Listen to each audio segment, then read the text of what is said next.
আসসালামু আলাইকুম রহমতুল্লাহ আবরাকাত। দর্শক, সাবেক স্বরাষ্ট্র প্রতিমন্ত্রী এবং সাবেক প্রধানমন্ত্রী তাজউদ্দিন আহমেদের পুত্র জনাব সোহেল তাজ কিছু মন্তব্য করেছেন 2-3 দিন পূর্বে।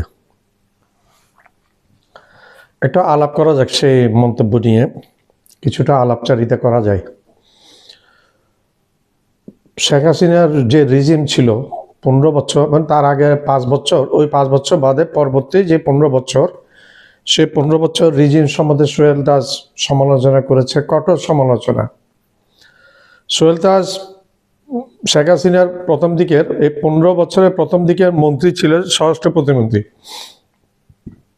কিন্তু সরকারের ভিতর দুর্নীতি, লুটপাট, এই সমস্ত এগুলা সম্ভবত টলারেট উনি করেন নাই, যার কারণে উনি পদত্যাগ করে চলে গেছেন আমেরিকা। কিন্তু পদত্যাগপত্র গ্রহণ করে নাই এরকমও শোনা যায়। আর সোহেল তাজ যখনই আমেরিকা থেকে আসতো তখন সরকারি গাড়ি অপেক্ষা করত সোহেল তাজকে আনার জন্য, কিন্তু সোহেল তাজ সরকারি গাড়ি ব্যবহার করতো না। সোহেল তাজ সরকারি গাড়ি ব্যবহার করার পরিবর্তে নিজের প্রাইভেট গাড়িতে সোহেল তাজ চলাফেরা করতো দেশে আসলে। এক প্রকার বর্জন করেছিল শেখ হাসিনাকে প্রথম দিক থেকেই, তখন মাত্র চুরি দুর্নীতি শুরু হয়েছে। সোহেল তাজ সমালোচনা করেছে সোহেল তাজ যে বিগত আওয়ামী লীগ সরকারের লুটপাটের রাজনীতি, লুটপাট তন্ত্র কায়েম করেছিল। খাও দাও, পয়সা মারো এবং বিদেশে টাকা পাচার করো। প্রথমে স্বয়ং প্রধানমন্ত্রী সহ সবাই এই লুটপাট তন্ত্রে বিশ্বাস ছিল। এই লুটপাটে চলেছে 15 বছর। গুম, খুন, আয়নাগর, মানুষ হত্যা, বিডিআর হত্যা, তারপর হেফাজতে হত্যাকাণ্ড, সব কিছুর একটা পরিণাম বলছে যে এই 32 নম্বর ভাঙা। গত এই মাসে যে 5 তারিখ ধানমন্ডি 32 নম্বর শেখ মুজিবের বাড়িটা যে ভেঙেছে, তারই পরিণতি। শেখ হাসিনার এই নির্মম রাজত্ব, নিষ্ঠুর রাজত্বের পরিণতি হচ্ছে 5 ফেব্রুয়ারি 2025-এর 32 নম্বর শেখ মুজিবের মুরাল সহ পুরা ভবন ভাঙচুরের সেই ফল।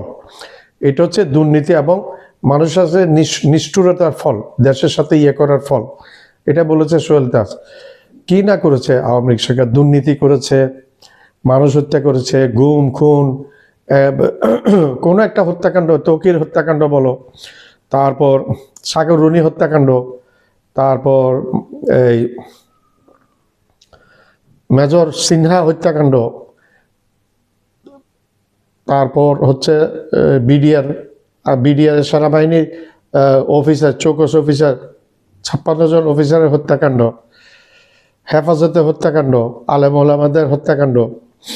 এরপরে গত বছরের 2024-এর 5 আগস্ট পর্যন্ত যে হত্যাকাণ্ডগুলো হয়েছে, সব কিছুর তীব্র সমালোচনা করেছে সোহেল তাজ। এগুলি শুধু সোহেল তাজের বক্তব্য না, এগুলি বর্তমান বাংলাদেশের প্রত্যেকটা আমজনতা, প্রত্যেকটা মানুষেরই এই বক্তব্য। প্রত্যেকটা মানুষের ক্ষোভ।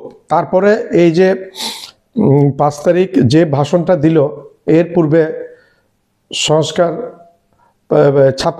ছাত্ররা বলেছিল যে এই ভাষণ যদি দেওয়া হয় তাহলে কিন্তু তারা আগে ডিক্লেয়ার করে রেখেছিল, তাহলে 32 নম্বরে তারা হামলা চালাবে, ভাঙচুর করবে, ভেঙে ফেলবে 32 নম্বর। সেটা আগেই ডিক্লেয়ার করেছিল। এই ফ্যাসিস্ট শেখ হাসিনা ভারতে বসে বসে এখনো কুচক্রিয়া করে যাচ্ছে, কিন্তু লাভ হবে না। আমি তো দেখিনি ভাই, আমাকে একটু, আপনারা যদি জানেন কি আমাকে একটু জানান, বিগত 100 বছরের সারা পৃথিবীর ইতিহাসে এই যে কোন একটা ফ্যাসিস্ট স্বৈরাচার একবার পতন হয়ে আবার দ্বিতীয়বার ক্ষমতায় এসছে, একটি মাত্র দেখান, আমি খুব খুশি হব যদি দেখাতে পারেন।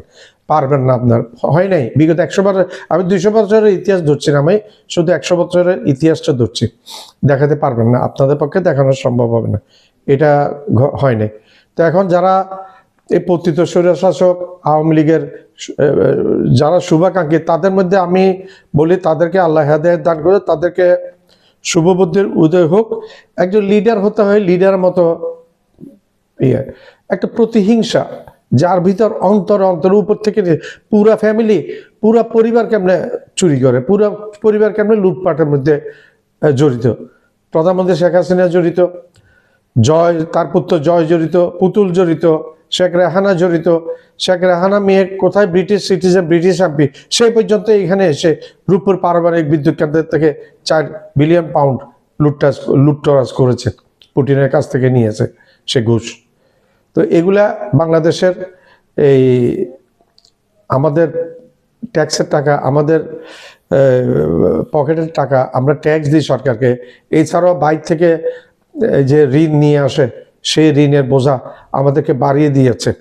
সেই ঋণটা আমাদেরকে অনেক গুণে বাড়িয়ে দিয়ে চলে গেছে সে।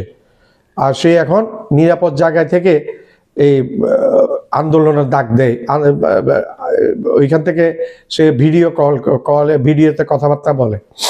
তো সেটার ঔদ্ধত্য, সে ঔদ্ধত্য দেখিয়েছে। সেই ঔদ্ধত্য পরিণাম 5 অগস্টে ভাঙচুর, ভেঙে ফেলেছে বঙ্গবন্ধু বাড়িটা। এবং রাত্রেও তার পরের দিনও যে সমস্ত মন্ত্রীগুলো দুর্নীতি করেছে, আওয়ামী লীগের ফ্যাসিস্ট সরকার থেকে সহযোগিতা করেছে যে সমস্ত এমপি মন্ত্রীগুলা, তাদের বাড়িগুলো ভাঙা হয়েছে। এগুলা একটা জিনিস, এগুলা কিন্তু মানুষ রাজনীতির ধারা, আমাদের দেশে রাজনীতির ধারা পুরো পরিবর্তন হয়ে গেছে। মান্দাত আমলে সেই আওয়ামী লীগ বিএনপি মার্কার রাজনীতি যদি করে থাকে, এবং সেটা এখন আর অ্যাকসেপ্টেবল হবে না। ছাত্র জনতা জেগে গেছে, তারা অনেক কিছু বুঝে এখন। সেই মান্দাত আমলের রাজনীতি এখন চলবে না, এখন এখানে অনেক অ্যাডভান্স থাকতে হবে। আর পুরনো যেই কাসুন্দির ঘাটা মন্ত্রী, পুরনো যারা ক্ষমতায় এসে লুটতরাজ করেছে, এই সমস্ত দলগুলোকে এখন পছন্দ করছে না। আমি বিএনপিকেও একটু সতর্ক আগেও করেছিলাম আমার একটা ভিডিওতে। বিএনপি যে পথে হেঁটেছে, সেই পথে হাঁটলে বিএনপি ক্ষমতায় আসাটা দুষ্কর হয়ে যাবে। আওয়ামী লীগকে যেভাবে ছাত্ররা ফেলে দিয়েছে, বিএনপিকে এইভাবে ফেলে দিয়েছে। ছাত্ররা কিন্তু ঐক্যবদ্ধ। সবাই মনে করে যে 6 মাসে ছাত্রদের আন্দোলন ব্যর্থ হয়ে গেছে, ছাত্ররা ঘুমিয়ে গেছে, কিন্তু দেখিয়ে দিয়েছে তাদের মনোবল, তাদের উইলিং পাওয়ার, তাদের যে পাওয়ারটা, সেটা শক্তি। শুধু ছাত্র না, ছাত্রের সাথে আপামর জনসাধারণ। রাত্রে 1:30-2টা বাজে একটা ফ্যামিলি আসছে, যেটা ছোট বাচ্চা নিয়ে আসছে, হাজব্যান্ড ওয়াইফ, তারা বলে আমরা কোনো রাজনীতি করি না, কিন্তু এই ফ্যাসিস্টকে বদদোয়া দিতে এসছি, এই ফ্যাসিস্টে বদদোয়া আমরা দিতে আসছি। সেটা সেই দম্পতির কথা। আমরা, আপনারা ভিডিওতে দেখেছেন অনেক কিছু ভাঙার। এটা মানুষ এত বেশি ক্ষুব্ধ আওয়ামী লীগ সরকারের প্রতি, হাসিনার প্রতি। শেখ মুজিবের প্রতি অত ক্ষুব্ধ ছিল না, কিন্তু এই শেখ হাসিনার এই যে আক্রোশটা গিয়ে পড়েছে শেখ মুজিবের উপর। শেখ মুজিব একসময় ক্ষমতা নেওয়ার, বহুদলীয় গণতন্ত্রের কথা বলে ক্ষমতা এসছে, ক্ষমতা নেওয়ার পরে একদলীয় ফ্যাসিস্ট সরকার কায়েম করে বাংলাদেশের প্রধান ফ্যাসিস্ট সরকার কায়েম করেছে শেখ মুজিবুর রহমান। আমার এই ভিডিওর সাথে আমি একটা ক্লিপ সংযোজন করছি, দয়া করে একটু দেখবেন। পুরো ভিডিওটা না টেনে পুরো ভিডিওটা দয়া করে দেখবেন। ধানমন্ডি 32 নম্বরে ভাঙচুর, যা বললেন সোহেল তাজ। আসলে এই সময় একেবারেই শেখ মুজিবুর রহমান এবং তার ঘনিষ্ঠদের যেই যারা ছিলেন, তাদের উত্তরাধিকাররা কি বলছেন সেটা নিঃসন্দেহে গুরুত্বপূর্ণ। আমি আশা করছিলাম যে সোহেল তাজ হয়তো একটা বক্তব্য দেবে, কি বক্তব্য দেবে তার অপেক্ষা ছিলাম। শেষ পর্যন্ত তিনি একটি পোস্ট দিয়েছেন। ধানমন্ডির 32 নম্বরে বিক্ষুব্ধ জনতার ভাঙচুরকে আওয়ামী লীগের 15 বছরের নির্যাতনের রাজনীতির নির্মম পরিণতি হিসেবে দেখছেন দলটির সাবেক এমপি তানজিম আহমেদ সোহেল তাজ। শুক্রবার নিজের ভেরিফাইড ফেসবুক পেজে এক পোস্টে তিনি একথা জানান। পোস্টে হত্যা, গুম, নির্যাতন, দুর্নীতি, ভোটাধিকার হরণ সহ বিগত 15 বছরের রাজনৈতিক পরিস্থিতিতে আওয়ামী লীগের ভূমিকা নিয়ে কঠোর সমালোচনা করেছেন সাবেক স্বরাষ্ট্র প্রতিমন্ত্রী। তার অভিমত, আওয়ামী লীগ জনরোষে পড়ার পরও শুধরায়নি, তার পরিণতি ধানমন্ডি 32 নম্বরে ভাঙচুর। ভাঙচুরের খবরের স্ক্রিনশট দিয়ে ক্যাপশনে সোহেল তাজ লিখেছেন, কি নির্মম পরিণতি!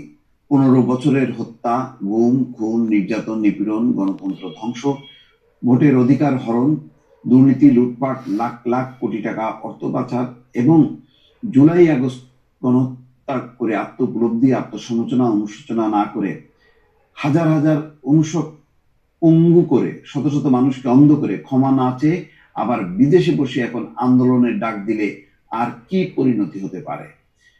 পোস্টটি কাদের উদ্দেশ্যে করেছেন তা জানিয়ে সোহেল তাজ লিখেছেন, গণহত্যা, গুম, খুন, নির্যাতন, নিপীড়নকারী, দুর্নীতিবাজ, গণতন্ত্র হত্যাকারী, চোর, মাফিয়াদের সমর্থনকারী, ব্রেন ওয়াশ নব্য কাওয়া বডি লীগ এবং চামচাদের দৃষ্টি আকর্ষণ করছি। তিনি আরো লেখেন, নীতি আদর্শ বিচ্যুত খারাপ মানুষের প্রশংসা আমার প্রয়োজন নেই, আমি আপনাদের চিনি। ফেসবুকে আওয়ামী লীগের অনুসারীদের উদ্দেশ্যে লিখেছেন, আওয়ামী লীগের ব্রেন ওয়াশ, পচা নষ্ট, আদর্শ বিচ্যুত, লুটেরা, খুনি, হত্যা, গুম, নির্যাতনকারীদের সমর্থকদের বলবো, অনতি বিলম্বে আমার ফেসবুক পেজটি আনফলো করুন। নিজের বিবেককে জাগিয়ে আত্মোপলব্ধি, আত্মসমালোচনা করে অনুশোচনা করুন, যোগ করেন তিনি। বাংলাদেশের প্রথম প্রধানমন্ত্রী তাজউদ্দিন আহমেদের ছেলে তানজিম আহমেদ সোহেল তাজ, ব্যক্তিগতভাবে তিনি রাজনীতির সঙ্গে জড়িত ছিলেন। 2009 সালে আওয়ামী লীগ সরকারের প্রথম মেয়াদে তিনি স্বরাষ্ট্র প্রতিমন্ত্রীর দায়িত্ব ছিলেন, তবে সেই পদে বেশি দিন তিনি টিকতে পারেননি। সেই টিকতে না পারার ইতিহাসও খুব নির্মম, লজ্জাজনক।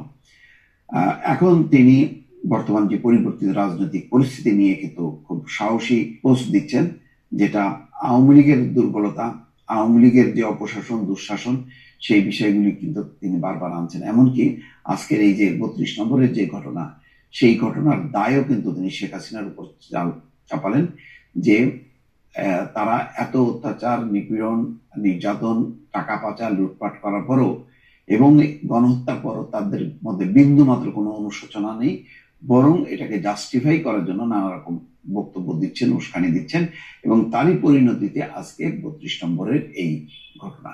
এই বিষয়টি সম্পূর্ণভাবে শেখ হাসিনা এবং তার সহযোগীদের উপর চাপাচ্ছেন সোহেল তাজ। দর্শক, ভালো থাকবেন।